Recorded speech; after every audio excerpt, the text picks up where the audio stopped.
सुनीता गांव में ढाबा चलाती थी। उसके हाथ का खाना सारे गांव को बहुत पसंद था।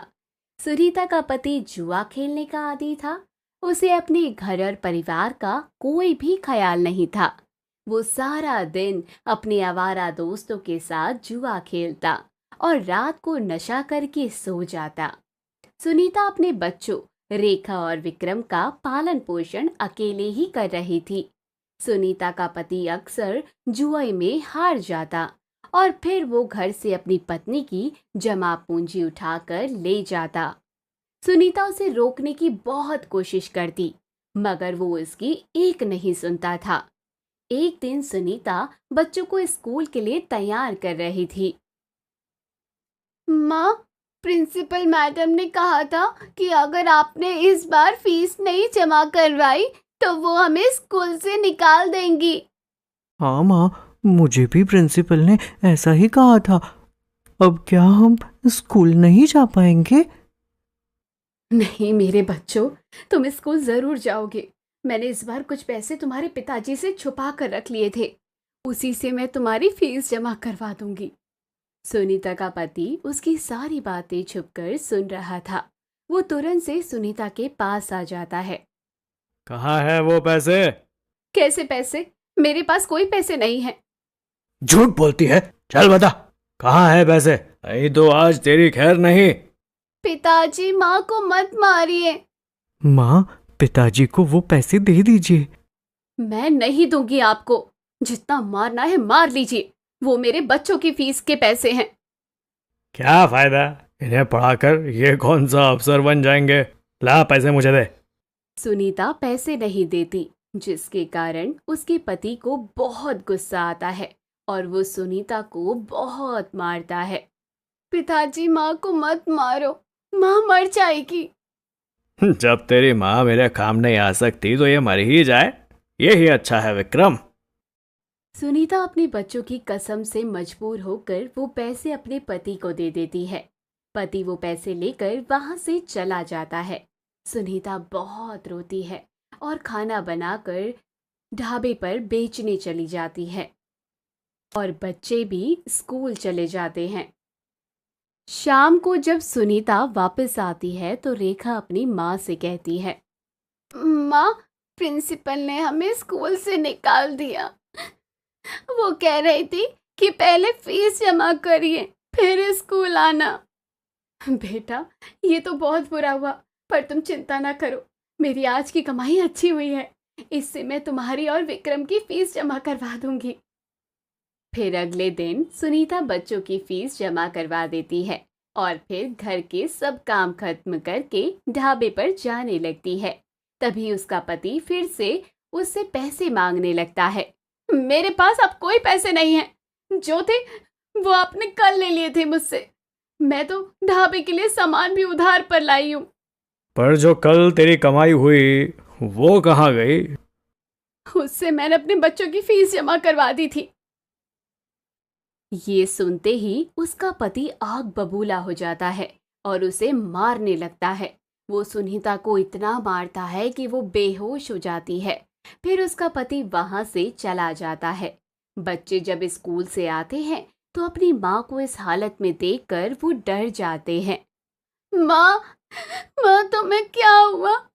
माँ, तुम कुछ बोलती क्यों नहीं? दीदी, माँ बेहोश है। आप माँ के पास रुके, मैं डॉक्टर अंकल को लेकर आता हूँ। हाँ, तुम जल्दी जाओ, मैं माँ के पास ही रुकती हूँ। विक्रम जाता है और डॉक्टर को लेकर आ जाता है। डॉक्टर सुनीता का चेकअप करते हैं और उसे एक इंजेक्शन लगाते हैं। थोड़ी देर में सुनीता को होश भी आ जाता है। सुनीता, आपके बच्चे समय से आपको ले आए, नहीं तो आपको जान का खतरा हो सकता था।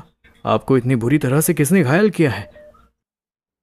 सुनीता खामोश हो जाती है। डॉक्टर अंकल, मेरे पिताजी माँ को बहुत मारते हैं। आपको अपने बच्चों की खातिर अपना ख्याल रखना चाहिए, ऐसे तो आपके बच्चे भी बीमार पड़ जाएंगे। डॉक्टर साहब, मैं ख्याल रखूंगी अपना। धन्यवाद। डॉक्टर साहब चले जाते हैं। सुनीता उठने की कोशिश करती है परंतु बच्चे उसे रोक लेते हैं। माँ, आपको पिताजी ने इसलिए मारा था ना कि आपने हमारी फीस जमा करवा दी। कल रविवार है, हमारे स्कूल की छुट्टी है। कल हम दोनों काम पर जाएंगे और आप आराम करोगी। मगर बच्चों, आप कैसे ढाबा चलाओगे? आप तो अभी बहुत छोटे हो। माँ, हम इतने छोटे भी नहीं हैं, हम सब कर सकते हैं। आप हम पर भरोसा करें। मुझे अपने बच्चों पर पूरा पूरा भरोसा है। सुनीता को दवाई देकर बच्चे सुला देते हैं और फिर वो ढाबे पर जाने का फैसला करते हैं। आज ढाबा बंद था, सफाई भी नहीं हुई होगी। चलो भाई, हम दोनों सफाई कर लेते हैं और कल काम शुरू करेंगे। हाँ चलो चलते हैं। माँ वैसे भी सो गई है, उन्हें पता नहीं चलेगा। रेखा और विक्रम ढाबे पर जाते हैं तो वो ये देखकर हैरान हो जाते हैं कि ढाबे का ताला टूटा हुआ था। रेखा पास में बैठे एक आदमी से पूछती है, चाचा, ये ढाबा का ताला किसने तोड़ा? ये तो बिटिया तुम्हारे पिताजी ने तोड़ा है। वो ही इसमें से सामान उठाकर लेकर जा रहे थे। विक्रम और रेखा अंदर जाकर देखते हैं तो ढाबा खाली था। ना कोई कुर्सी, ना कोई टेबल और ना कोई बर्तन थे वहां। रेखा ये सब देखकर रोने लगती है। पिताजी कितने बुरे हैं, उन्होंने हमारा आखिरी सहारा भी छीन लिया। अब हम क्या करेंगे? कैसे घर चलेगा अब हमारा? वो दोनों आपस में बात कर ही रहे थे कि रेखा की नजर ढाबे के कोने में पड़े चिराग पर पड़ती है। रेखा वो चिराग उठा के देखती है। विक्रम, ये चिराग तो हमारी नानी के पास होता था, है ना? याद है तुम्हें? और हाँ, और नानी बहुत संभाल कर रखती थी उसे। न जाने माँ ने इसे यहाँ क्यों रखा है। यकीनन पिताजी से छुपा के रखना होगा, क्योंकि वो इसे बेच देंगे।